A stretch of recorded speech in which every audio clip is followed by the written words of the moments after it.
It is often said that necessity is the mother of invention. When Riga, Michigan farmer Brian Goetz' 110-acre field needed a drainage outlet, he got creative.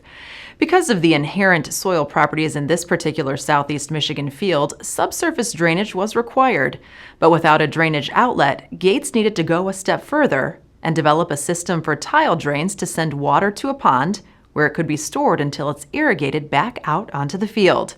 I bought the farm, intended on tiling it. I couldn't really get a drainage outlet. I called Tom Van Wagner, had an idea about retaining the water and storing it, bounced it off of him. About 3 years ago we talked about it.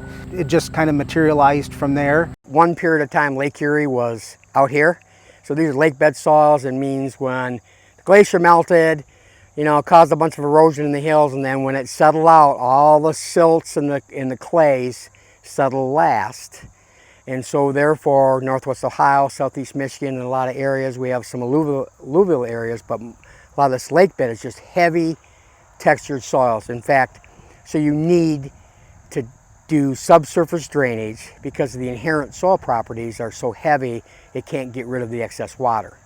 I think this is a really great project because it not only utilizes subsurface drainage as an agronomic practice, but also addresses the environmental issues and water quantity related issues as well by capturing and reusing the drainage water. So it's more of a closed loop system to where we'll drain water when it's necessary, and that drained water will be pumped into a 5-acre reservoir that's roughly 16 feet deep.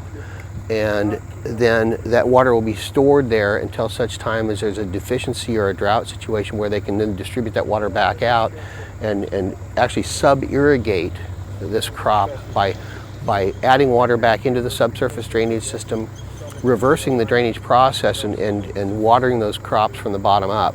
So it'll be a water quality and quantity related issue with the agronomic outcomes. For a long time we've known that there are nutrients that are put on the farm that leave the farm via waters, some surface, some subsurface.